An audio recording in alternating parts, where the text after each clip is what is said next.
this is a private corporation that's created money out of thin air, that biases themselves, that wants to burden the American public to promote their self-interest. That a Bitcoin strategic reserve. So firstly, this concept, this idea that's been floated around, and it seems like we're making political progress. I think it would be one of the most important economic announcements in US history. Important meaning, I think, on par with something like Nixon's announcement in 1971. However, I think the big difference that no one's talking about enough is it would be one of the first positive economic announcements. So important doesn't bias positive or negative.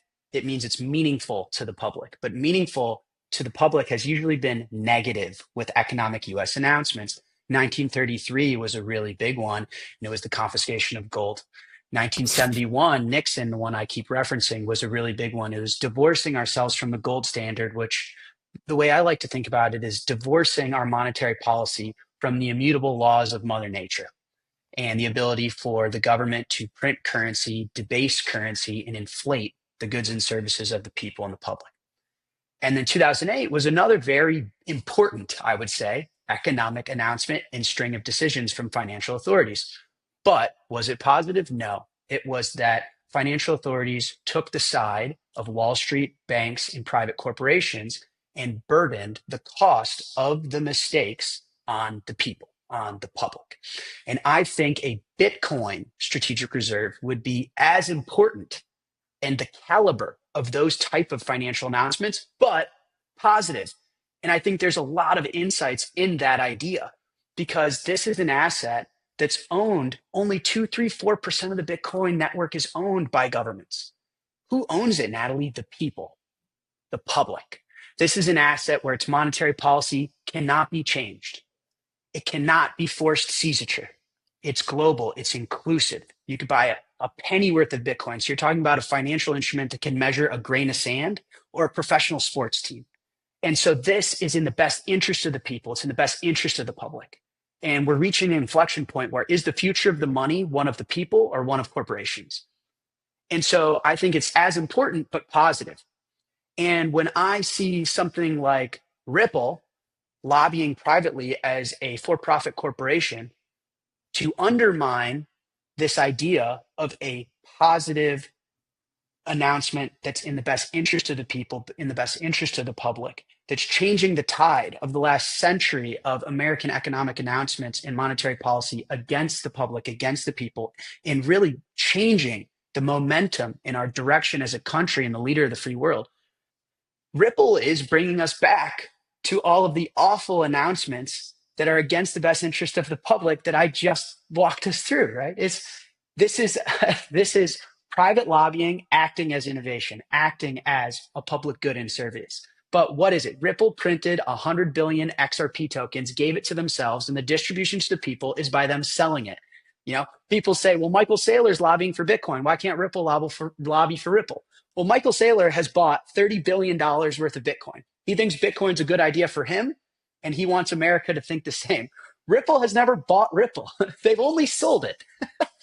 If XRP is so good, why don't you buy any? Why do you keep selling it? So this is a private corporation that's created money out of thin air, that biases themselves, that wants to burden the American public to promote their self-interest. It's the same as 1933. It's the same as 1971. It's the same as 2008, hidden as a public good that's riding the coattails of Bitcoin. So my announcement was trying to give that context, give the American history of that the people and the public have been the burden and the brunt of all of the unfortunate mistakes when it comes to monetary policy and economics in this country. And this is our opportunity through technological innovation, where Bitcoin's a public utility for us. And there's corporate lobbying that's trying to take that away and prioritize their interests. So that was my message. And I'm glad that it got some attention. And, Ripple, in my opinion, crossed the line. And I'm willing to die on this hill, that's for sure.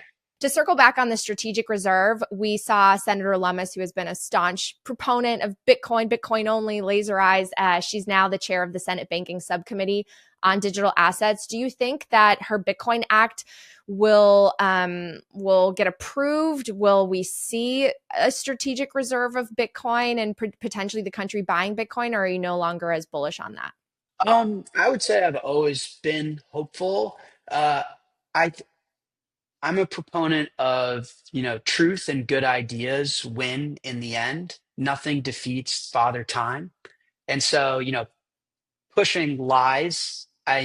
As I run a company and we think about scalability and efficiency and, profit per employee, these type of metrics. And I always tell internally, lies aren't efficient and they're very hard to scale. They may work short term, but long term, low time preference, building anything on lies or bad ideas will never work. And so I think fundamentally, the US owning Bitcoin is a good idea and it solves some of our biggest problems. So, from that vantage point, I've always been hopeful. The unfortunate reality of my country owning Bitcoin is it involves a lot of politics. And politics, if anything, are not efficient, bad incentives, terrible structure, riddled with bad history of mistakes and deceitful lies and hidden information.